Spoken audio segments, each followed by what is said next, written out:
The morning sun hadn't yet broken over the horizon when Marcus Holloway entered Falcon Air Base through the maintenance entrance, pushing a battered gray cleaning cart that squeaked with every rotation of its wheels. The security guard at the gate barely glanced at his identification badge, a laminated card bearing the name Marcus Holloway, Maintenance Crew, Clearance, General Access. The guard had seen him pass through this same gate 572 times in the past 3 years. He would see him 573 times today, and 573 times again tomorrow. Invisibility, Marcus had learned, came from consistency and predictability.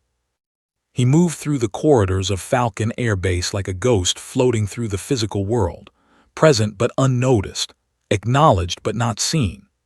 Officers and pilots rushed past him in their dress uniforms, shoulders squared with the weight of command, minds occupied with classified briefings and strategic considerations that belonged to a world Marcus once inhabited but could no longer access. Some nearly collided with him, their apologies perfunctory and their eyes already scanning ahead, searching for the next destination, the next objective, the next mission.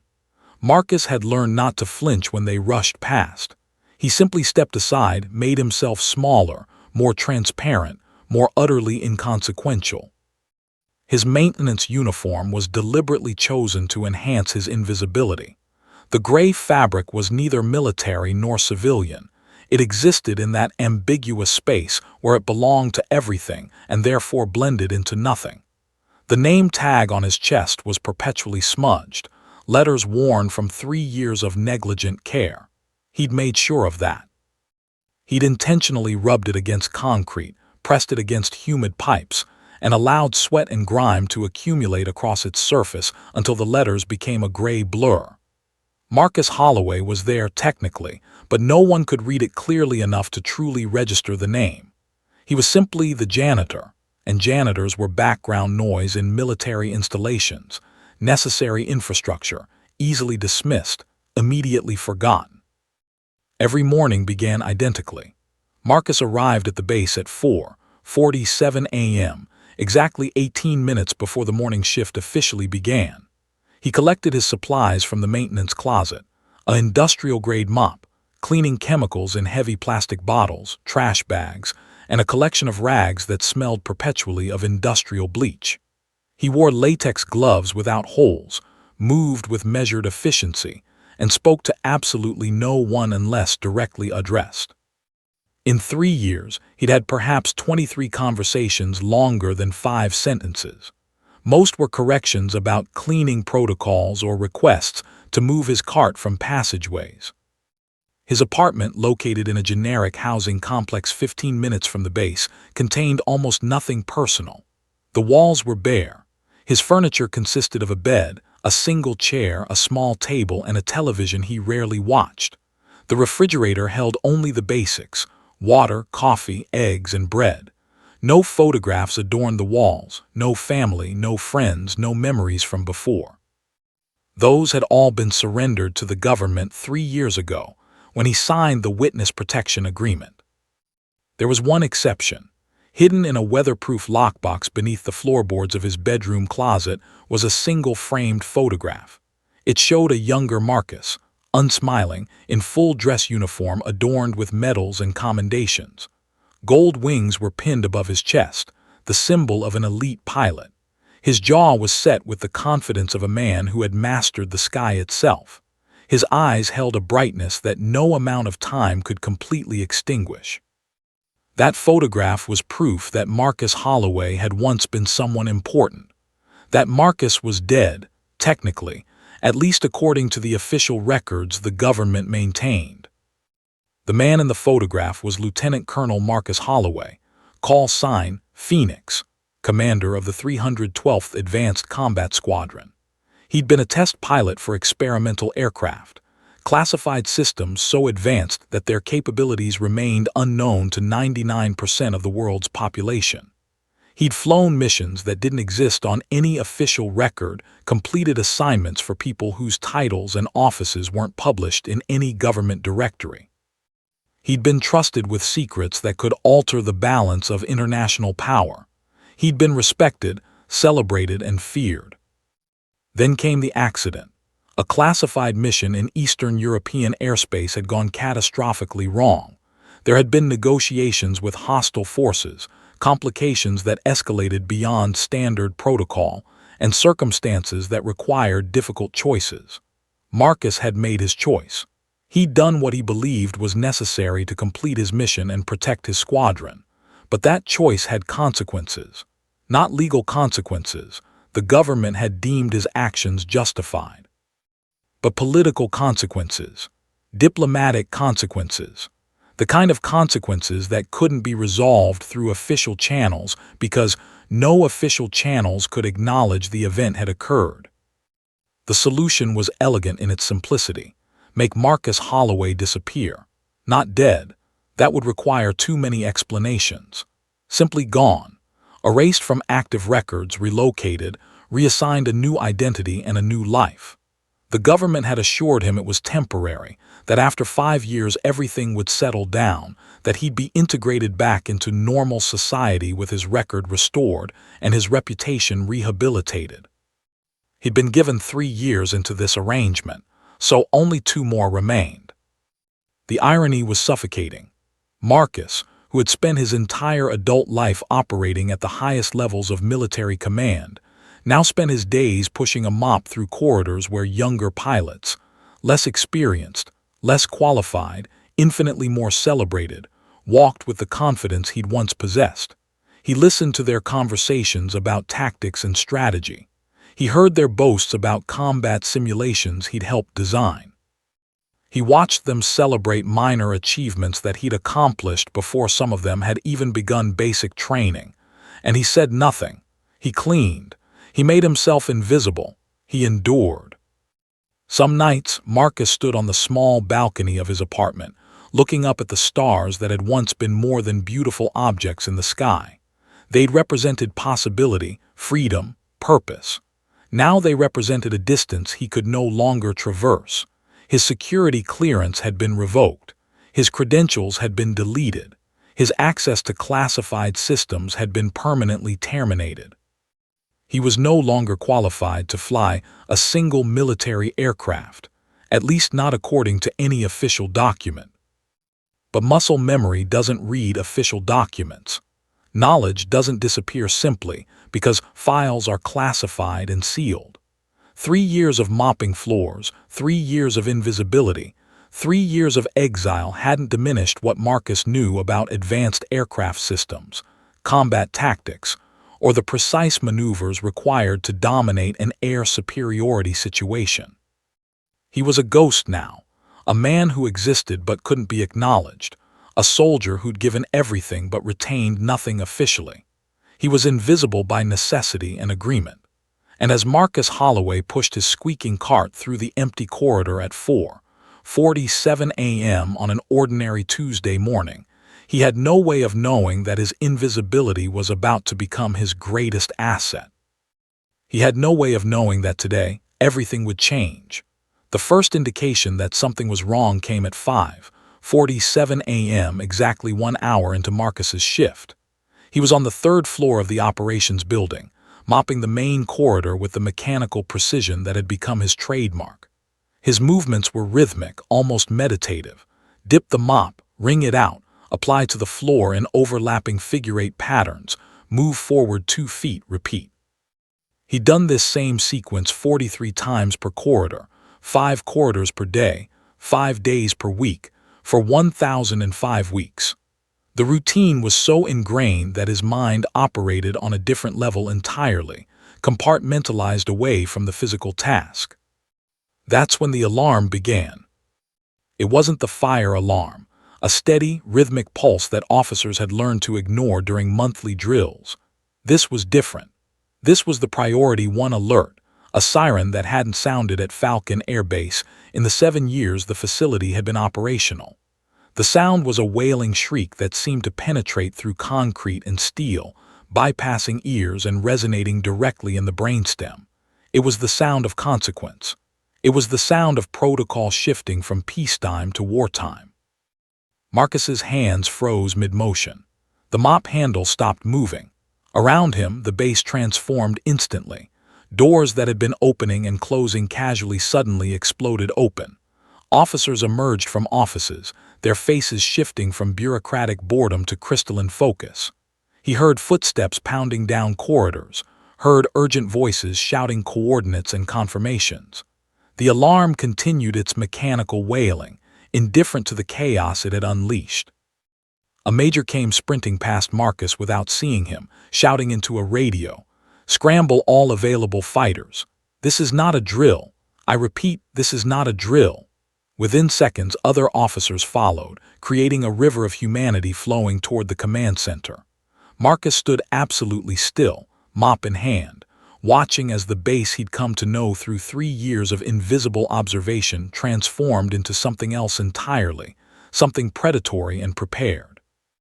He moved toward the command center's observation window, a position that allowed him to see directly into the tactical room where screens displayed real-time radar data.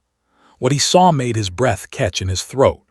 The radar scope showed the continental United States in blue, with a pattern of red blips appearing on the eastern approach. Not one blip, not even a small formation. 17 distinct contacts, moving in perfect formation, breaking through the border at coordinates approximately 300 kilometers northeast of Falcon Air Base. Marcus's hands trembled against the mop handle. He knew those formations. He'd studied them in classified briefings marked, eyes only, highest classification. The pattern wasn't random. It was a specific tactical approach developed by foreign military strategists to maximize psychological impact while maintaining optimal combat effectiveness. It was designed to scatter defensive responses and overwhelm air traffic control systems with simultaneous threats. It was lethal by design. Inside the command center, the pace accelerated beyond what Marcus had ever witnessed. Radar operators spoke in rapid-fire terminology, calling out vectors and altitudes with the precision of people accustomed to the weight of their words determining life and death. A general, 2 stars on his collar, face lined with the weight of impossible decisions, stood before the main tactical display, absorbing information and making split-second judgments that would send people into mortal combat. "What's their origin point?" the general demanded. "Eastern European theater, sir, bearing directly toward the coast. They're not slowing. They're not deviating. They're maintaining supersonic speed." "ETA to engagement range." 42 minutes, sir. Maybe 40 if they push throttles to maximum." The general's jaw tightened. Marcus could see him running calculations, assessing options, weighing impossibilities. "Get every available bird in the air. I want pilots ready for launch within 5 minutes. Notify the president's office. Get me intelligence on these contacts, and I want answers, not speculation." Around the room, personnel moved with the synchronized efficiency of people trained for this exact scenario, yet the undercurrent of shock was palpable. This wasn't a drill. This wasn't an exercise. This was genuine hostile action against American airspace. Marcus found himself unable to move. He stood frozen at the observation window, watching as young pilots, some he'd seen in the break room, joking with each other about weekend plans just hours earlier, came sprinting into the ready room. They were being briefed even as they moved toward their equipment, receiving fragmented information about an enemy they'd never trained against in live scenarios.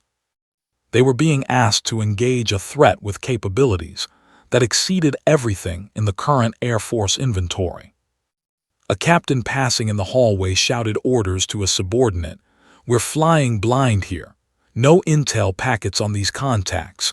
No engagement protocols. No tactical doctrine. We're going in on instinct." That phrase echoed through Marcus's mind like a death knell. Flying blind. These were good pilots. He could tell that from their movements, their bearing, their immediate professionalism.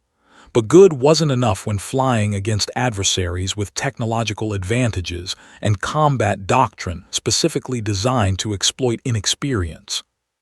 The alarm continued its relentless wailing. It had been sounding for exactly 4 minutes and 30 seconds, but it felt like hours. Marcus watched as the base hemorrhaged personnel toward the flight line. Maintenance crews raced to begin pre-flight inspections. Weapons specialists loaded ordnance into bomb bays. Communications teams established links with command authorities at every conceivable level. Through the command center window, Marcus could see the tactical display updating in real time. The 17 red contacts had become 19. No, 22. The enemy formation was larger than initial estimates.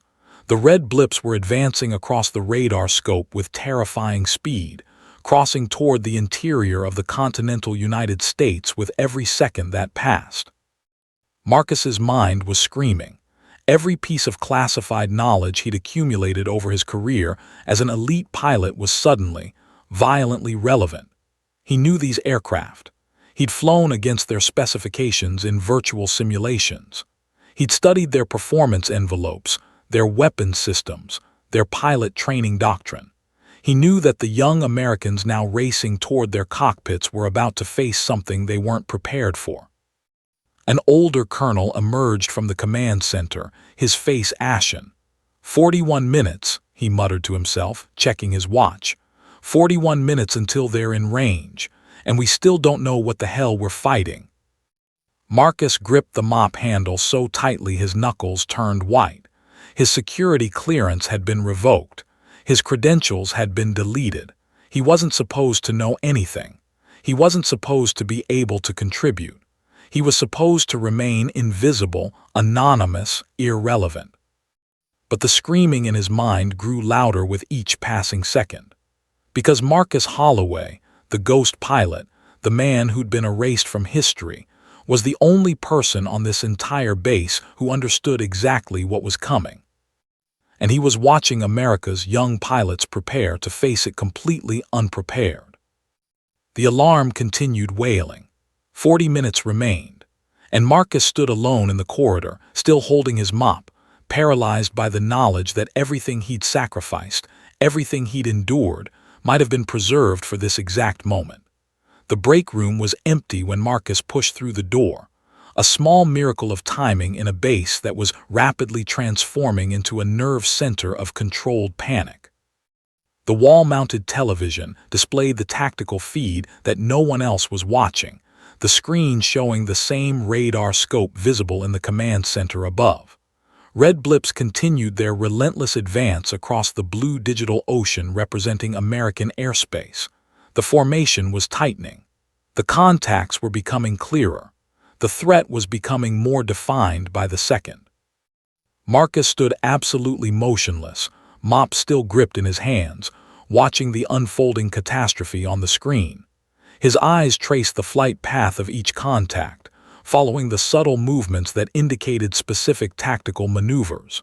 These weren't random vectors. These weren't inexperienced pilots flying by instinct. The formation was executing a textbook attack pattern that he'd studied in classified briefings almost 10 years earlier, a doctrine developed by the Advanced Tactical Research Division of a foreign military power. It was elegant. It was precise. It was devastating. His hands began to shake. The specific aircraft signature was becoming clearer on the radar display. The radar operators were starting to call out identifications with increased confidence. "We've got the aircraft type," a voice crackled from the overhead speaker.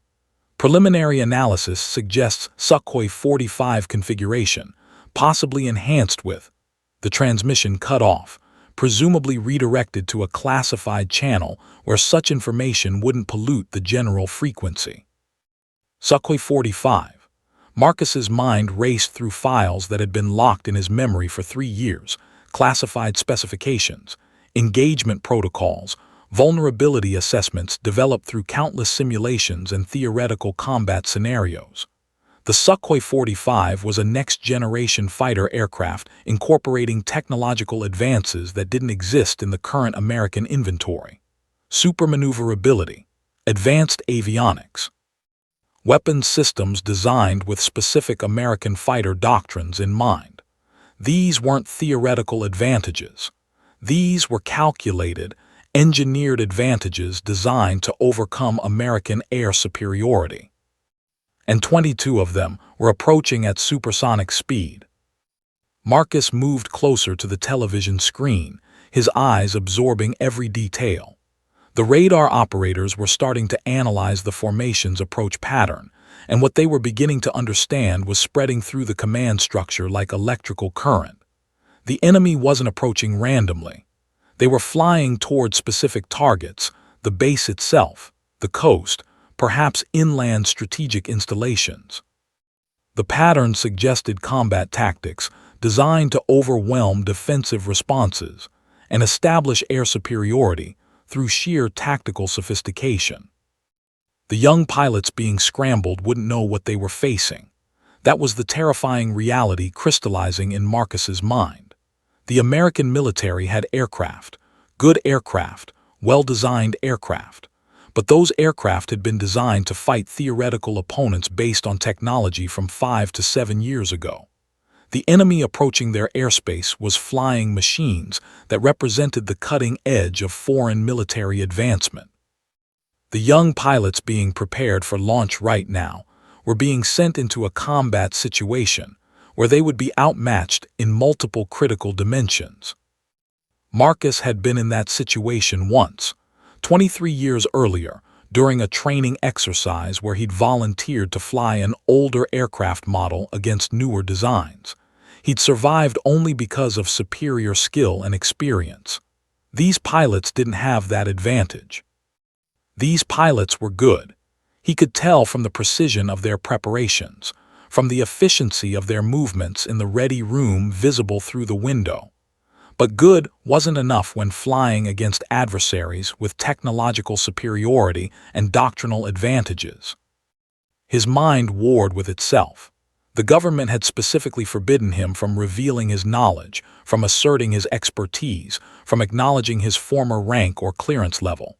The witness protection agreement was explicit: complete silence, complete invisibility, complete surrender of his former identity. Violating that agreement would constitute treason. It would undermine the diplomatic arrangements that his silence had purchased. It would expose classified information that remained sensitive even now. But watching young Americans prepare to die against an adversary they didn't understand. Marcus set the mop down slowly against the wall. His hands, still gloved, trembled as they released the handle. He looked down at his maintenance uniform, at the smudged name tag, at the gray fabric that had become his identity. For 3 years, he'd worn this uniform as a penance. For 3 years, he'd accepted invisibility as the price of survival. For 3 years, he'd remained silent while knowing things that could matter. This was different. This was young pilots being sent to their deaths. This was America being assaulted by an adversary that its current military leadership didn't fully understand. This was a moment where his knowledge, dangerous, classified, officially forbidden, could determine whether those pilots returned alive or returned in flag-draped caskets. Marcus pulled off his latex gloves and dropped them in the trash. He left the mop where it leaned. He turned and walked directly out of the break room toward the command center. His heart was thundering in his chest, his throat dry, his hands still trembling. Each step felt like stepping off a cliff into unknown consequences. The security checkpoint to the command center was manned by a young airman who looked up with confusion as the janitor approached. "Sir, this is a restricted." "I need to speak with commanding officer," Marcus said, and his voice sounded strange to his own ears, authoritative, crisp, infused with the bearing of someone accustomed to being obeyed. The airman's expression flickered with something between confusion and automatic deference to the tone of command. "I can get someone to escort you out, sir." "No, you need to let me through. Tell the commanding officer that I have classified information regarding the incoming threat. Tell him my designation was Phoenix 7. The airman's face went pale. Phoenix 7. The designation meant nothing to him, couldn't mean anything to him, because Phoenix 7 officially didn't exist in any active military records. But the word classified, and the military bearing in Marcus's voice created a moment of hesitation, and in that hesitation, Marcus walked past the checkpoint and directly into the command center. The room erupted into a confusion of voices demanding to know who he was and what he was doing in a restricted area. The general turned from the tactical display, his expression shifting from confusion to something approximating rage. Security personnel moved toward Marcus, hands resting on the butts of service weapons. And Marcus Holloway, ghost pilot and invisible man, raised his hands calmly and began speaking with absolute authority about advanced aircraft specifications, tactical doctrines, and combat vulnerabilities that only someone with his background could possibly know. "Sir, I understand you have no reason to trust me," he said, his voice cutting through the chaos with practiced military precision. "But I need you to understand.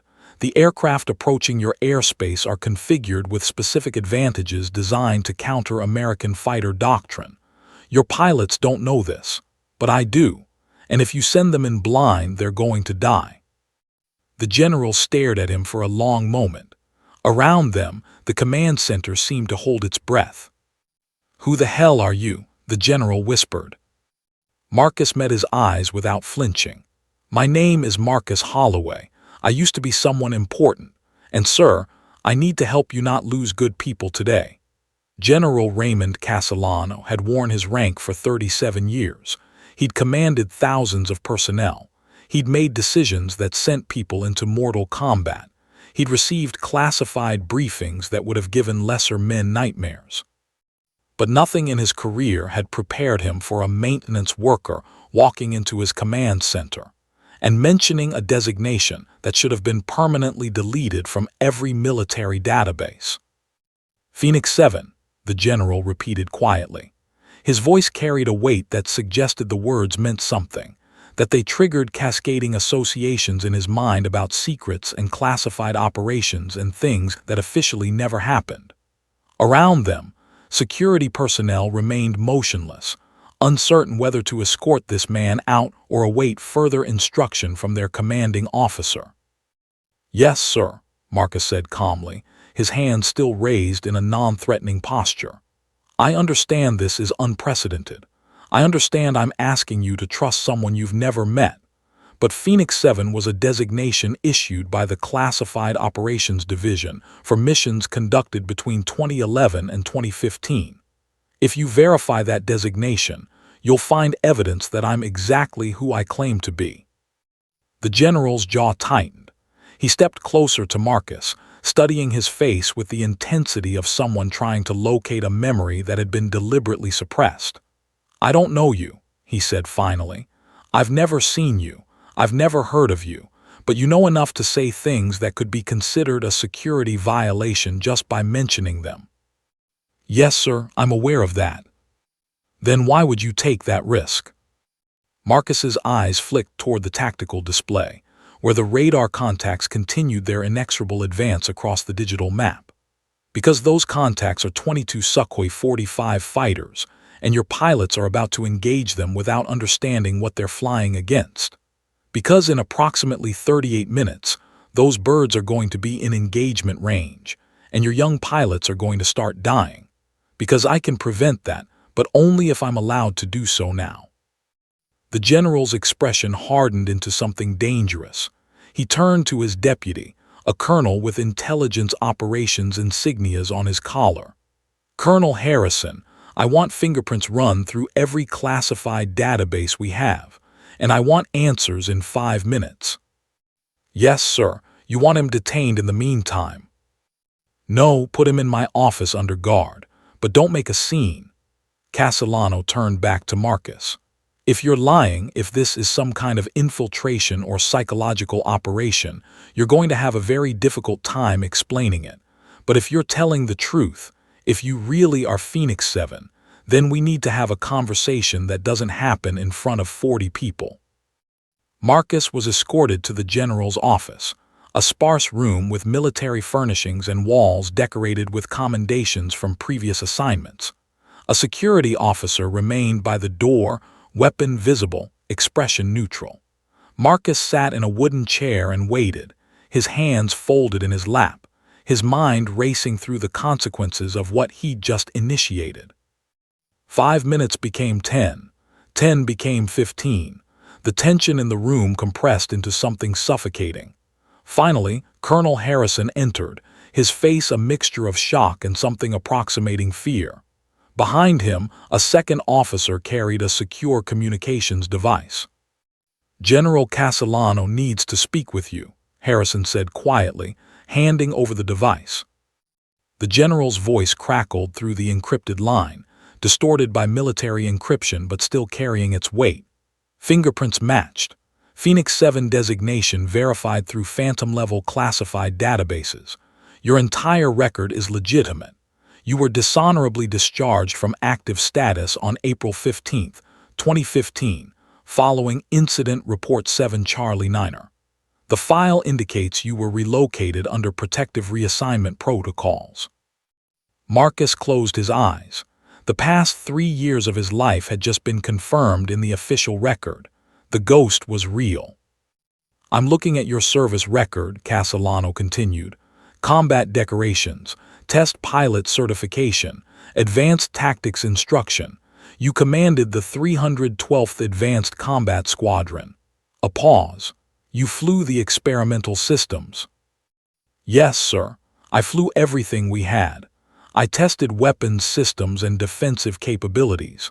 I trained against foreign military doctrines, including the systems approaching us right now. The files say you survived a classified accident and were deemed a security risk. It says you were removed from active duty and relocated. What happened to you, Lieutenant Colonel Holloway?" "I did what I thought was necessary to complete my mission, sir. The government decided that my mission and my survival created diplomatic complications. The solution was to make me disappear. And you've been here at Falcon Base for 3 years, as a janitor." "Yes, sir." Another pause. Marcus could almost hear the general processing this information, running calculations, weighing options. Finally, "Can you fly?" "Not officially, sir. My clearance was revoked. My credentials were deleted. I haven't been in a cockpit in 3 years." "That's not what I asked. Can you physically fly a fighter jet?" Marcus hesitated for only a moment. "Yes, sir, I can." "Can you engage those Sukhoi 45s? Can you actually fly combat against them?" "Yes, sir, I know their specifications. I know their tactical doctrine. I know their weaknesses." The silence on the line stretched for what felt like an eternity. Marcus could imagine the general's expression, the weight of command pressing down on him, the realization that his options were limited, the terrible calculus of whether to trust an erased ghost pilot with his base's defense. "If I put you in a fighter," Castellano said slowly, "I'm violating every protocol. I'm bringing a deleted operative back into active service without authorization from the Pentagon. I'm potentially exposing classified information. I'm making a decision that could end my career." "Yes, sir. But if I don't, those young pilots are going to die without understanding why." "Yes, sir, that's correct." Another long pause. Marcus could hear background noise in the command center, officers calling out coordinates, radar operators updating vectors, the controlled chaos of preparation for battle. "How much time do we have?" Castellano asked. 34 minutes to engagement range, sir. Maybe 33 if they push throttles harder." "And you need how long to be combat ready?" Marcus looked down at his maintenance uniform, his gray work clothes, his latex gloves still stained with cleaning solution. "I don't need to be combat ready, sir. I just need a jet and authorization to launch." Castellano's breathing was audible through the encrypted line. It was the sound of a man making a command decision that would carry consequences regardless of outcome. "Get him equipped. Get him to the flight line. And Holloway, if you're lying to me, if you're not who you say you are, I'm going to personally ensure that what happens to you makes death look merciful." "Understood, sir." "Colonel Harrison will brief you. You have 28 minutes to be airborne." The line cut off. Harrison stood silently for a moment, then extended his hand. "Welcome back to active duty, sir. We need to move fast." Marcus took his hand and stood. As he did, something shifted inside him. The maintenance worker, the ghost, the invisible man was being erased. In his place, something older and more dangerous was awakening. "Get me to the flight line," Marcus said, his voice carrying the authority of a commander. "And get me a jet. I've got a formation to intercept." Colonel Harrison nodded sharply. "Yes, sir, follow me." As Marcus walked from the general's office, he caught his reflection in a passing window. For just a moment, he saw not the janitor but the pilot, the man from the photograph hidden beneath his apartment floorboards. Phoenix was rising from ash. And the sky was about to remember his name. The flight suit smelled like synthetic fabric and machine oil, familiar scents that triggered something primal in Marcus's nervous system. A young airman was helping him pull it on, hands shaking slightly as he realized who he was assisting. The suit was navy blue with military insignias and name patches, and it fit almost perfectly, as if fate had been keeping it pressed and waiting for exactly this moment. Marcus's body seemed to remember itself as the fabric settled against his skin, muscle memory, awakening from 3 years of enforced dormancy. "We've got a Raptor prepped in Hangar 3, Colonel Harrison said, already moving through the equipment room with the efficiency of someone accustomed to rapid mobilization. "Mechanics are running final systems checks right now. Birds combat loaded with full ordnance suite. You're cleared for immediate launch authorization." Marcus pulled the flight suit up past his waist, his hands moving with mechanical precision despite the adrenaline flooding his system. Around him, the equipment room buzzed with controlled chaos, personnel bringing equipment, checking serial numbers, verifying systems. Everyone in the room knew they were assembling a ghost, preparing to launch a man who officially didn't exist in active service records. "How much time?" Marcus asked, pulling his arms through the sleeves. 23 minutes to engagement range. You've got maybe 4 minutes before you need to be in the cockpit." 4 minutes. Marcus worked through the mental checklist as he moved toward the flight gear station. Helmet, oxygen mask, G-suit, pressure suit. Each piece was a step backward in time, each item re-establishing his identity as a combat pilot. The helmet was particularly significant. The call sign Phoenix was painted on the back in faded letters, a relic from his previous service that hadn't been erased or destroyed, simply archived. As he fitted the helmet, Marcus stared at his reflection in the mirror. The face looking back at him was partially his own, the same bone structure, the same eyes, but with something else overlaid on top: authority, competence, danger. The janitor was gone. The ghost pilot had awakened. "You ready?" Harrison asked, and there was something in his voice that suggested he wasn't entirely sure what ready meant in this context. "Let's move," Marcus replied, and his voice carried a tone he hadn't used in 3 years, the voice of a man accustomed to being obeyed. The walk from the equipment room to the hangar was the longest walk of Marcus's life, yet simultaneously the most natural.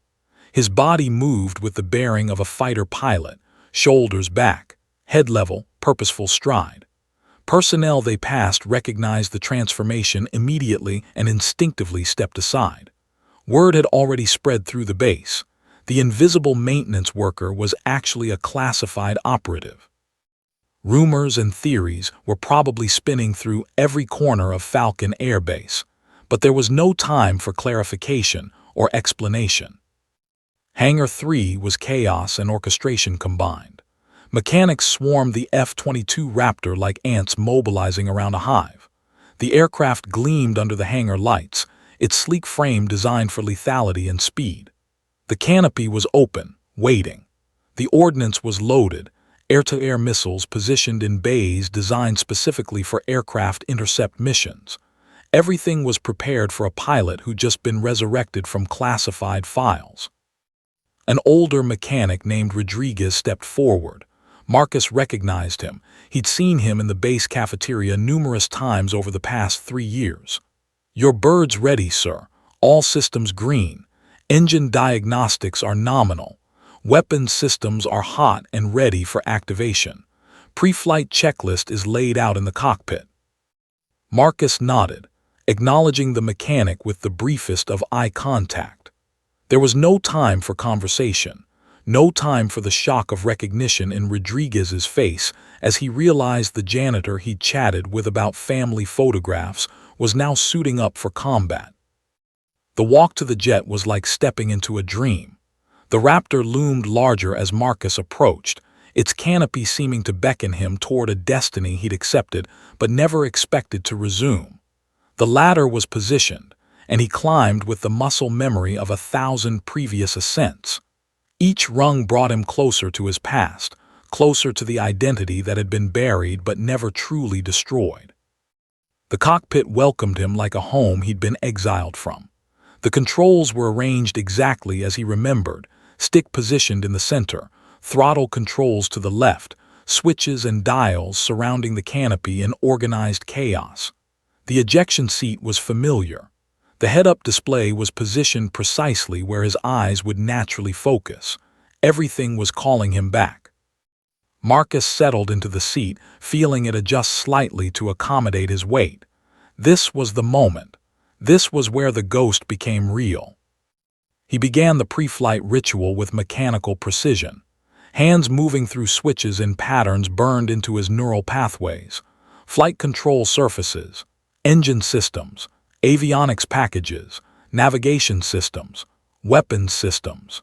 Each check confirmed that the aircraft was combat-ready, that the systems were waiting for his input, that the machine itself was eager for engagement. His hands moved across the controls with absolute confidence. There was no hesitation, no uncertainty. 3 years away evaporated as his fingers found switches by tactile memory alone. The canopy slowly lowered, sealing him into the cockpit with the hiss of pressurization. "Phoenix 7, you are cleared for engine start," Colonel Harrison's voice crackled through the radio. The call sign hit Marcus like an electric current. Phoenix 7. He was being reactivated by that designation, officially re-entering the military structure through the exact point at which he'd been extracted. "Phoenix 7 copies," Marcus transmitted, his voice calm and professional. "Beginning engine start sequence." The first engine ignited with a rumble that vibrated through the entire airframe. Then the second. The Raptor came alive beneath him, systems activating in cascading sequences, the entire aircraft becoming a single unified consciousness waiting for input. The heads-up display activated, painting green diagnostic lines across his field of vision. Everything was nominal. Everything was ready. "Phoenix 7 is hot," Marcus reported. "All systems nominal, ready for takeoff clearance." Around the hangar, mechanics disconnected final ground equipment. The tow tug released from the nose gear. The runway stretched ahead, empty and waiting, illuminated by dawn light that was just beginning to break across the horizon. "Phoenix 7, you are cleared for immediate launch." Harrison's voice carried an undercurrent of something, respect perhaps, or the weight of understanding that an impossible decision had just been made. "Hostile contacts in 8 minutes. Go get them." Marcus pushed the throttle forward incrementally. The engines responded instantly, producing thrust that pressed him backward into the ejection seat. The Raptor began moving, rolling forward with gathering momentum. His eyes scanned the instruments one final time, confirming readiness, confirming that every system was operating within acceptable parameters. The runway stretched before him in the pre-dawn light. Marcus advanced the throttles to military power, feeling the aircraft surge forward. Buildings blurred past. The runway markers accelerated beneath the landing gear. At precisely the right moment, Marcus rotated the nose up and felt the Raptor break free from Earth, rising into the sky with the eagerness of a bird escaping a cage. The janitor, the ghost, the invisible man, all of it fell away as the fighter climbed toward 20,000 feet. Phoenix was flying again, and the sky was waiting for him. At 32,000 feet, Marcus's radar scope painted the enemy formation with deadly clarity. 17 contacts arranged in a tactical configuration that he'd studied in classified briefings, but had never expected to encounter in actual combat. The radar blips glowed green against the darker background of the display, moving with mechanical precision toward American airspace. Marcus felt the familiar cold focus settling into his mind, the mental state that came from years of training, decades of experience, and the absolute understanding that people's lives depended on his next decisions. "Phoenix 7, we have contact," Colonel Harrison's voice crackled through the radio. "All friendlies confirm visual. You are the primary intercept vector. Engage at your discretion." But before Marcus could respond, other American pilots' voices flooded the radio channel. Younger pilots already engaged with the forward elements of the enemy formation, their voices tight with the strain of combat they weren't prepared for. "Bandit at my 6, I can't shake him," a pilot's voice cracked with genuine fear. "He's pulling angles I didn't know were possible." Another transmission, "I've got 2 of them on me. They're executing coordinated attacks. I'm taking damage." Marcus listened to the growing desperation in the American pilots' voices and felt something crystallize within him. These were good pilots. He could tell from their tactical callouts and their desperate attempts at evasive maneuvers. But they were being hunted by adversaries whose aircraft capabilities exceeded anything they'd trained against. "All friendlies, this is Phoenix 7, Marcus transmitted, his voice cutting through the radio chatter with absolute authority. "Disengage from enemy contact and climb to 28,000 feet. Vector northeast. Let me work."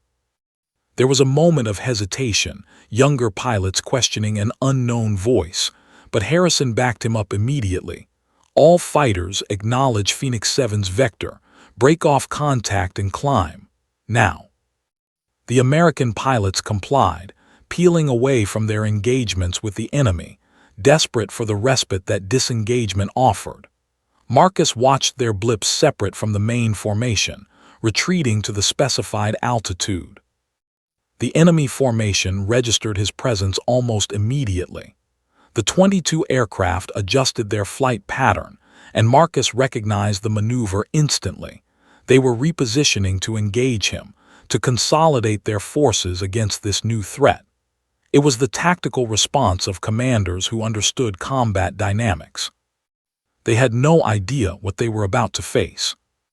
Marcus banked the Raptor hard to starboard, positioning himself at a superior angle relative to the enemy formation. His hands moved across the controls with practiced grace, making micro-adjustments that allowed him to maintain energy while sacrificing altitude in precise, calculated increments. Every movement was purposeful. Every decision was based on understanding aircraft performance envelopes that these foreign pilots had studied in theory, but that Marcus had lived through in countless simulations. The first enemy aircraft appeared in his heads-up display, a sleek Sukhoi 45 moving at supersonic speed toward his position. Marcus's targeting system locked onto the contact automatically, the weapon's computer confirming a valid firing solution. He squeezed the trigger. The air-to-air missile launched with a flash of flame, accelerating to supersonic speed and streaking toward the target. Marcus watched the radar blip representing the enemy aircraft hold steady for 3 seconds.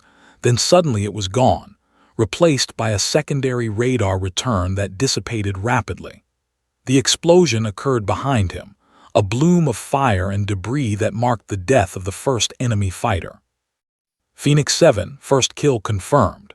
Harrison's voice carried a note of shock, as if seeing a theoretical combat scenario suddenly become brutally real. But Marcus was already repositioning. He banked left, pulling G-forces that would have rendered unconscious any pilot without his conditioning.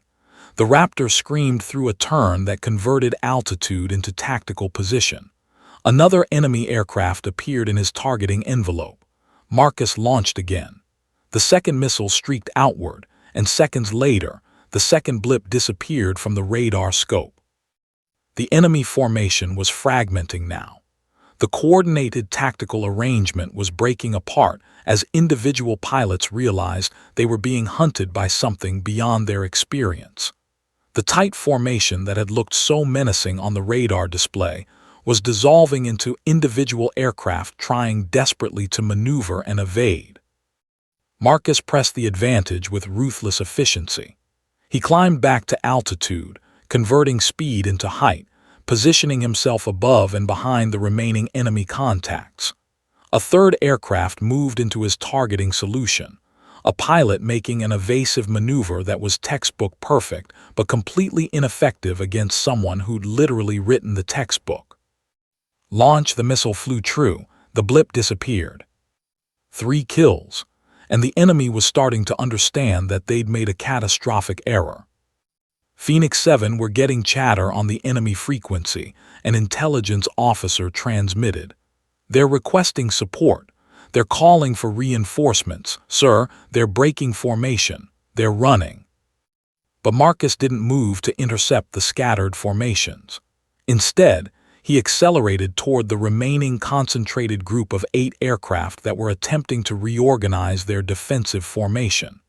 These were the most dangerous elements, the skilled pilots, the veteran operators, the ones who might actually pose a challenge. A Sukhoi 45 pilot made a mistake, a subtle error in altitude management that cost him the superior position. Marcus exploited the vulnerability instantly, maneuvering to get a firing solution. The fourth enemy aircraft became nothing but radar noise and falling debris.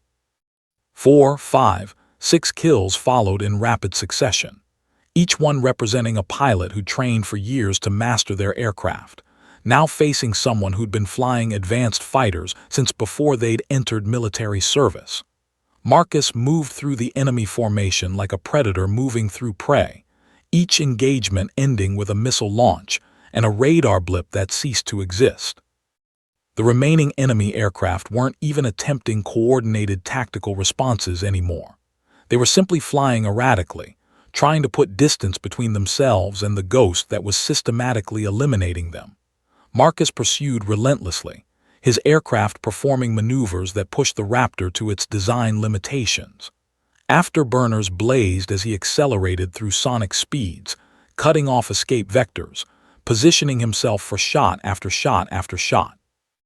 8, 9, 10 kills.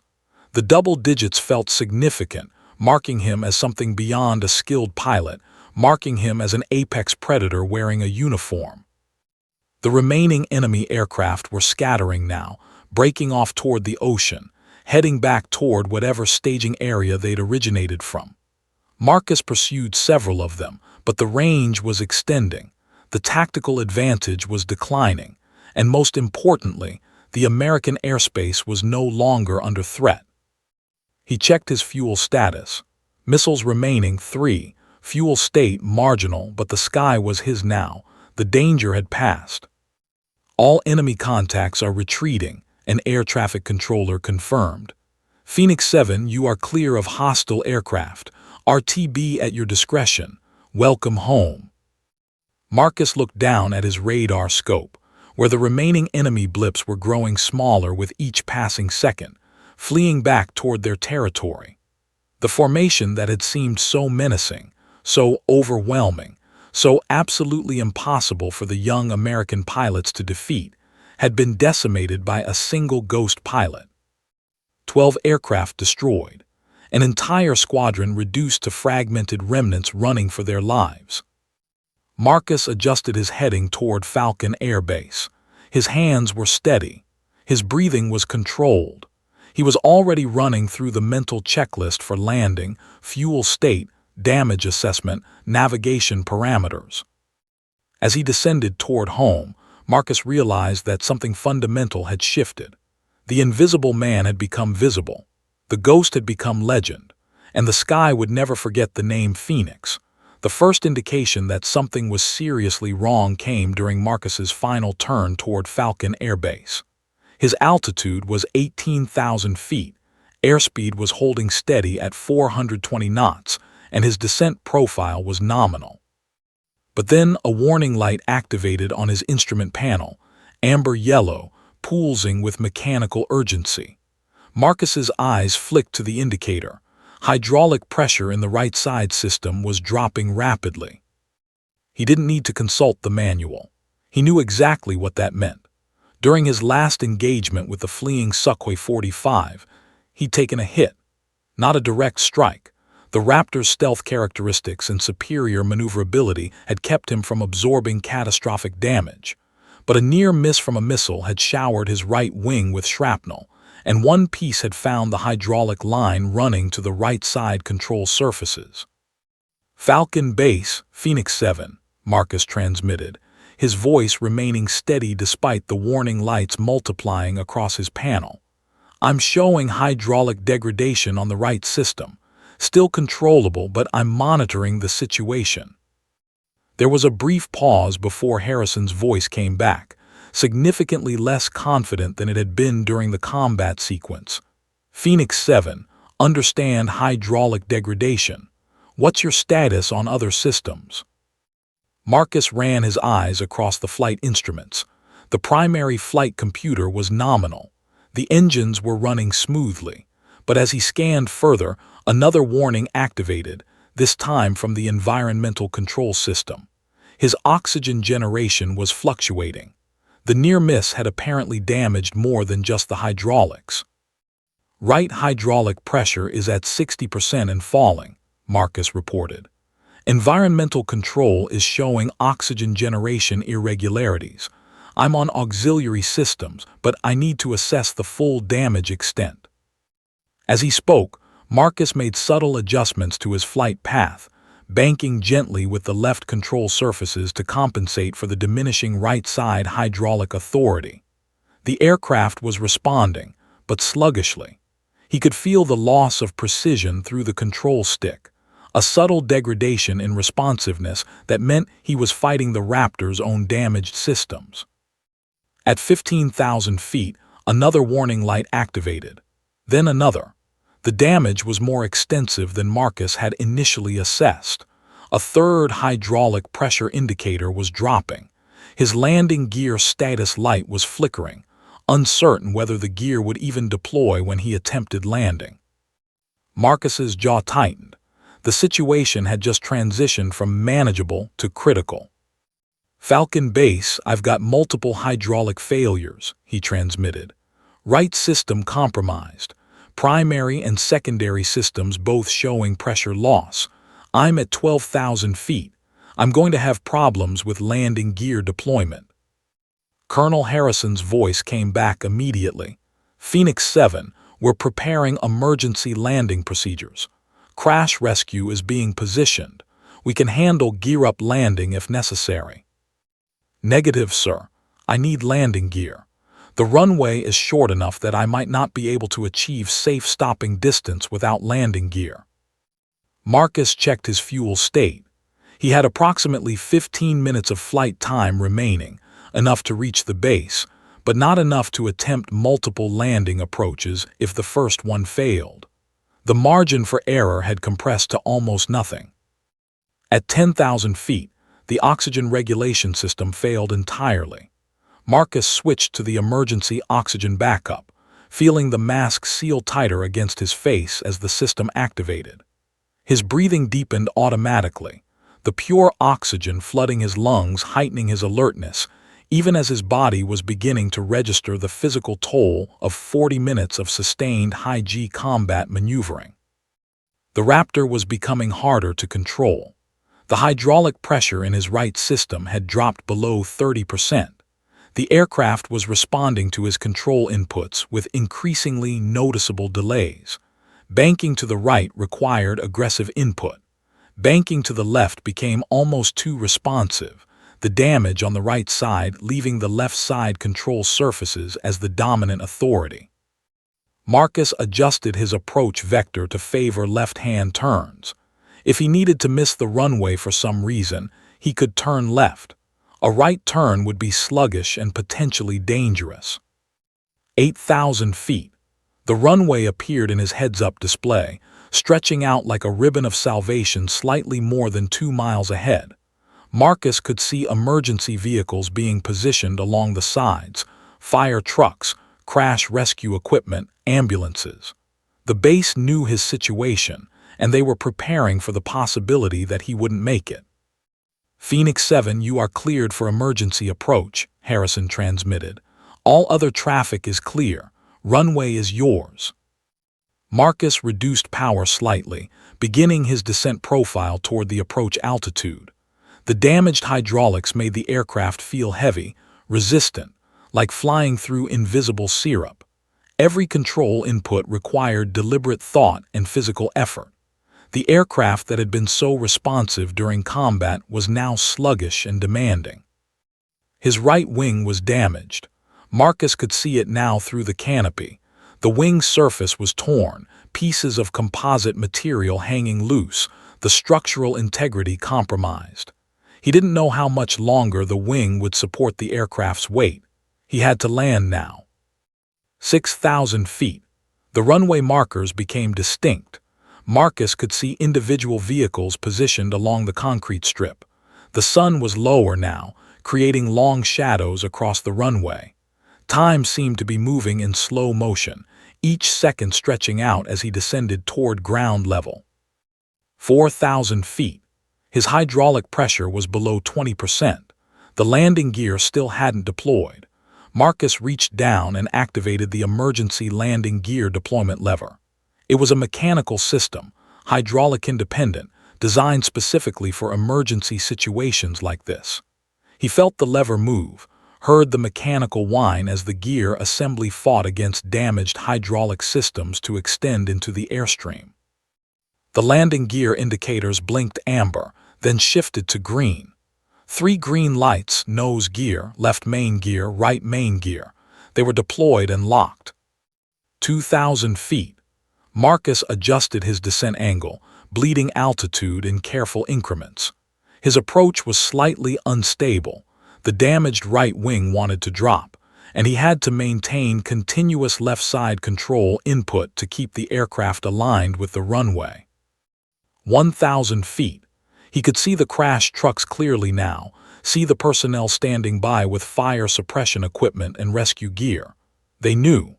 Everyone on that base knew that this landing might not end in success. 500 feet. The runway stretched ahead, invitingly short and utterly inadequate for what he was about to attempt. 200 feet. Marcus made minute adjustments, correcting his descent rate, ensuring his approach angle was optimal. His hands were steady. His breathing was controlled. But every warning light in the cockpit was screaming at him about systems that were failing, damage that was critical, and equipment that might not survive contact with the runway. The main landing gear touched down first.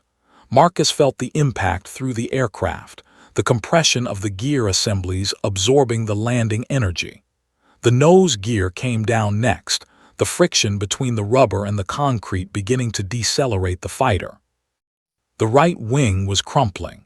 Marcus could feel it through the control stick, could sense the structural failure beginning.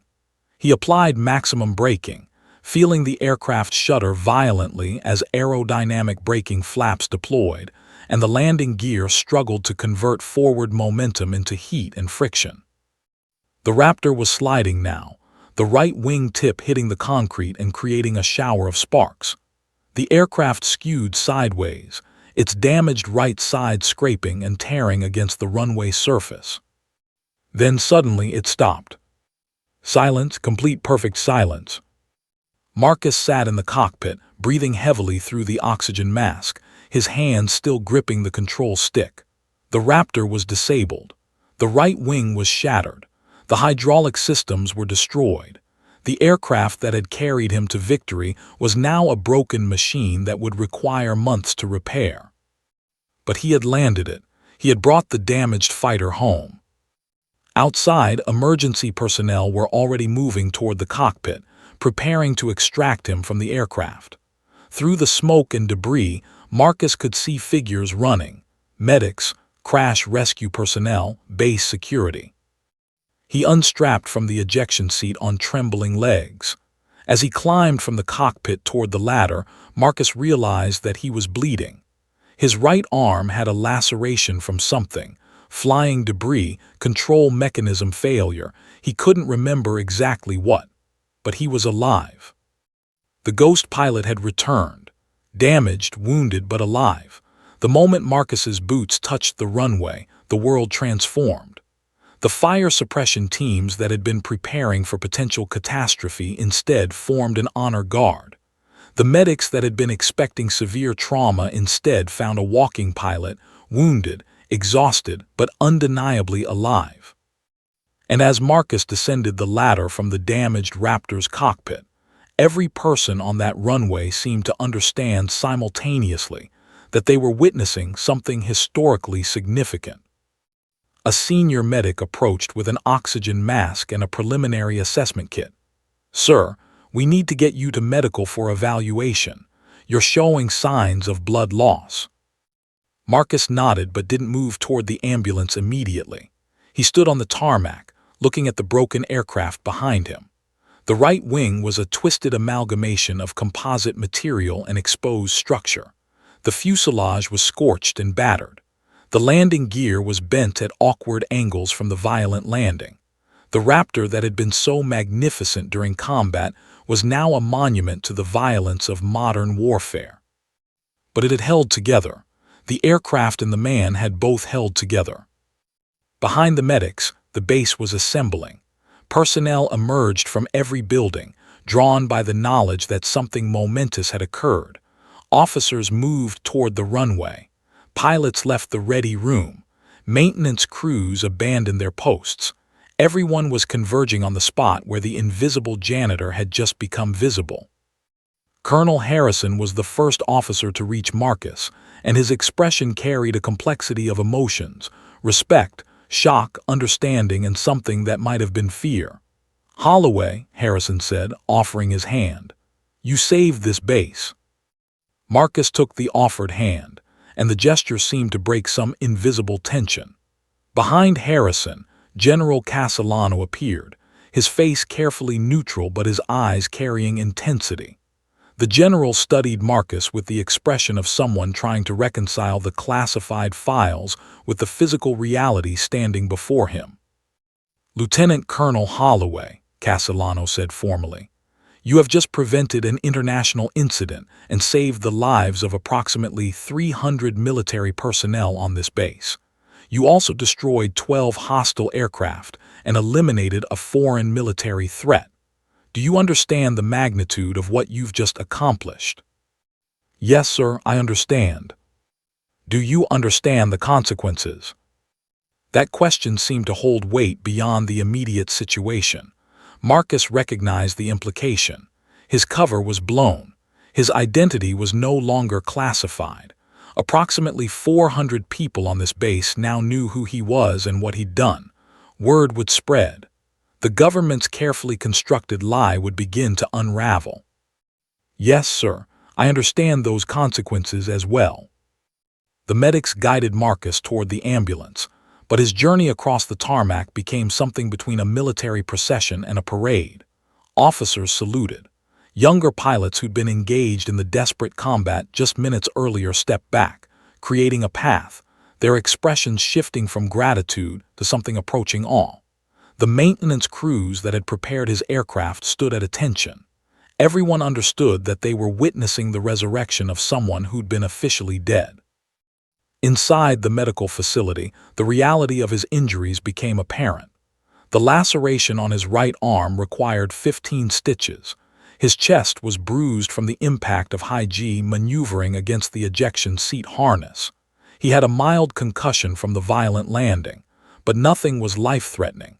Nothing required hospitalization. He'd escaped with the kind of injuries that would heal within weeks. The interrogation began almost immediately. Military intelligence officers, Pentagon representatives, and classified operations specialists filled the medical facility with questions.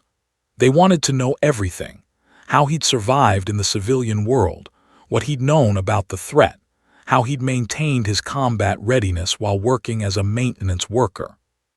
Marcus answered each question with military precision, providing information but revealing nothing that seemed frivolous or unnecessary.